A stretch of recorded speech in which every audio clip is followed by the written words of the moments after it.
Hey, Daniel Bach here from JumpScience.com. We're talking about long jump.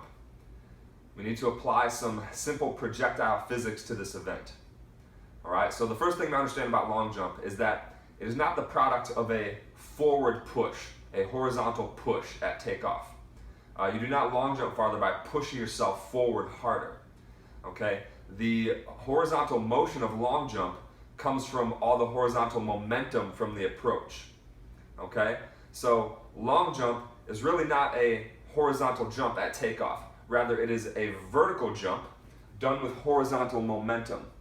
Okay, so if this is our long jumper at takeoff, this long jumper has forward momentum, right? That horizontal momentum. At takeoff, the jumper is going to produce mostly vertical force, create a vertical impulse that's going to pop the jumper up in the air, okay? And then all the horizontal momentum is going to carry the jumper a long distance, okay? Long jump at takeoff is a vertical jump done with horizontal momentum. All right, now just some real simple physics. Distance equals velocity times time, okay? In the case of long jump, we're talking about horizontal distance, okay?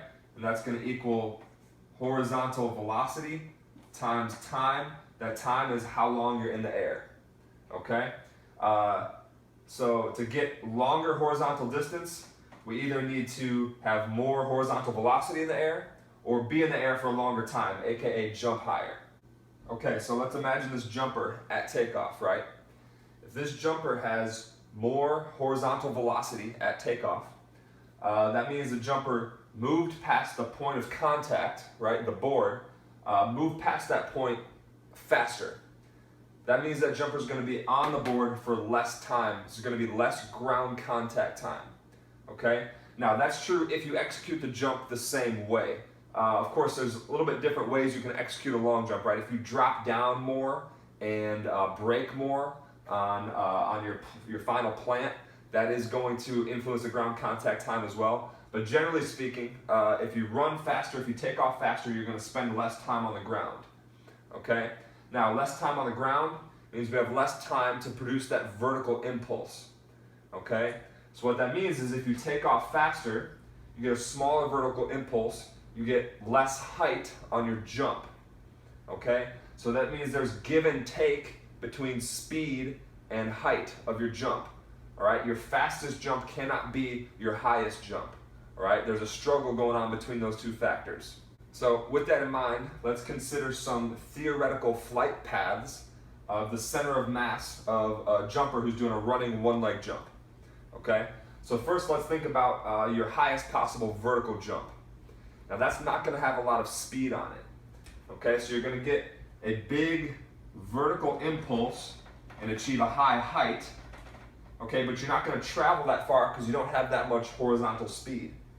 Okay? Now from there, if you add more speed, you're going to lose that contact time, you're going to lose vertical impulse, you're going to lose height on your jump, okay? But you will travel farther because you have more momentum, okay? So a little bit less height, but a lot more distance, okay? As you continue to add speed, you will continue to lose some height, but gain distance because of the momentum, okay? So maybe this is about your best possible jump here. However, if you continue to add speed all the way up to your top speed and you try to take off at top speed, now your contact time most likely going to be too small. You're not going to have enough time to produce that vertical impulse. Okay, you're not going to get off the ground. You're going to hit the ground again too soon. Okay, so your jumps are going to start to get a little shorter when you run too fast. Okay? So the big takeaway here is that more speed is not necessarily better in long jump. It's not necessarily going to make you jump farther. Okay, rather getting your best jump is going to be a matter of finding the ideal balance between speed and height. Okay, let me clarify. When I say more speed will not necessarily make you jump farther, what I mean is taking off at a higher percentage of your maximum speed. Okay? However, being faster in general will make you long jump farther. All right? Make no mistake, elite long jumpers are very fast people. Typically, they're capable of sprinting at or close to 11 meters per second. However, at takeoff, they're probably trying to be at more around 10 meters per second. Okay? Why? Well, because at 11 meters per second, they're not going to get enough pop. They're going to run into the ground too early. It's not going to give them the best jump. All right? So they dial it back a little bit to get more pop and be in the air longer. All right? So yes, they are very fast people, and they are running very fast on the runway, but they're not actually running as fast as they can. So it's a common misconception that you should use every bit of speed you have on the long jump runway. All right? And that's really just not the case. Okay? Again, it's about finding the balance between speed and height. All right? So I don't want to sit here and try to coach everyone on long jump through a YouTube video. But let me just say a couple things here. If you're a beginner, okay, in long jump, it's entirely possible that the best jump that you're currently capable of is going to come off maybe like 8 steps only. Okay? And that's just where you're at right now. And backing up more is not necessarily going to make you jump farther until you can get better at producing a lot of force in a short period of time on takeoff. Okay? Now, let's say you're a more advanced long jumper. Let's say you're fast. Let's say you can achieve 10 meters per second. It's easy then to look at elite long jumpers, say, oh, they're running 10 meters per second on the runway. I'm going to run 10 meters per second on the runway.